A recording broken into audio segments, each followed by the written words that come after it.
احنا في ختام بطولة السلام اللي في شرم الشيخ بالاجواء الجميلة والاجواء الشتوية زي ما قلت لكم. جنوب سيناء عرض الحضارات معروفة من زمان.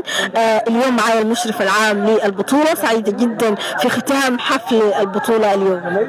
احنا سعداء بحضرتك موجودة معانا في نهائي بطولة السلام بمدينة شرم الشيخ بمدينة السلام.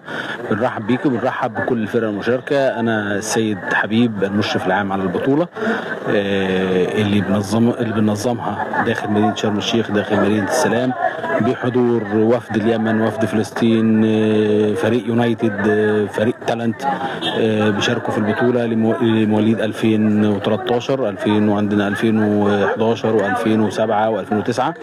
كل المواليد دي قضت مدة اسبوع موجودين في شرم الشيخ بنلعب ماتشات كورة من الصبح. اتفرجنا على مواهب كتير، اتفرجنا على فرق موهوبة جدا في البطولة. كيف ترى مستوى الناشئين؟ احنا شفنا مواهب كتير يمكن اتكلمنا عليهم خلال البث، سواء في فرق اليمن، سواء في فرق فلسطين، سواء في فرقة يونايتد وتالند والساحل. لاعبين متميزين جدا، يمكن ابرزهم فريق الساحل كان اللاعب زياد محمد مواليد 2015، وفي لاعب تاني كان في مواليد في تالند الاسمراني رقم 4.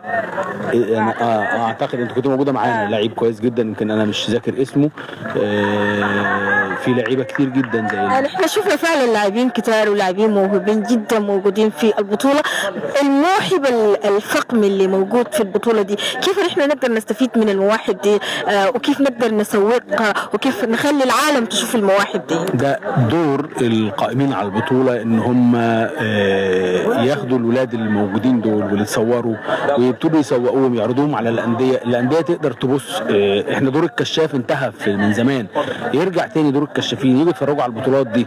زمان كان الكشافين بتروح الدورات الرمضانيه وتروح الدورات الشعبيه وتروح الاحياء وتروح النجوع وتتفرج وتاخد لعيبه. لازم نرجع بقى وندور بطوله زي دي، لازم كل الكشافين تيجي تتفرج وتشوف لعيبه زي دي. يقدر هياخد 1 و2 و3 هيلاقي عشرات. احنا افتقدنا للمواهب، لازم نرجع ناخد المواهب من صغرها. تقييمك الشخصي لهذا البطولة في الظروف اللي مرت بيها نجحت بنسبة 99%. نجاح إداري، نجاح تنظيمي. كل الشكر للمستشار عيد البحيري المسؤول العام عن البطولة، واللي قدر انه يخرج البطولة دي في زمن قليل بالشكل الجميل دوت. وشكرا لكل الناس اللي شاركت معانا، شكرا لعامر جروب، شكرا للدكتور منير، شكرا لمديرية النشاط الرياضي في بورتو شرم، شكرا لكل زمايلي اللي ساعدوني موجودين معايا في تنظيم الدورة، شكرا لكل الحكام، شكرا لحضرتك بالاخص اللي بتغطي الحدث، شكرا للكابتن شاكر السيد المعلق الرياضي اللي كان بيغطي معانا المباريات، شكرا للكاميرا. يعني لو قعدت اشكر الناس كلها احنا هناخد وقت طويل، لكن بشكر الجميع، بشكر الفرق اللي حضرت معانا دي كلها وعانت السفر وجات عشان تلعب كوره وتظهر مواهبها. بس انا بحب اوجه حاجه لكل ولي امر وكل مدرب وكل حد مسؤول عن رياضه، اهتموا بالنشء الصغير. النشء الصغير لما يلاقي رعايه هيكبر وهيبقى عندنا نتاج. احنا في مصر السنه دي عندنا كارثه، خروج الفرق بتاعتنا من كلها من الدور الاول بتخرج. ليه؟ احنا 100 مليون.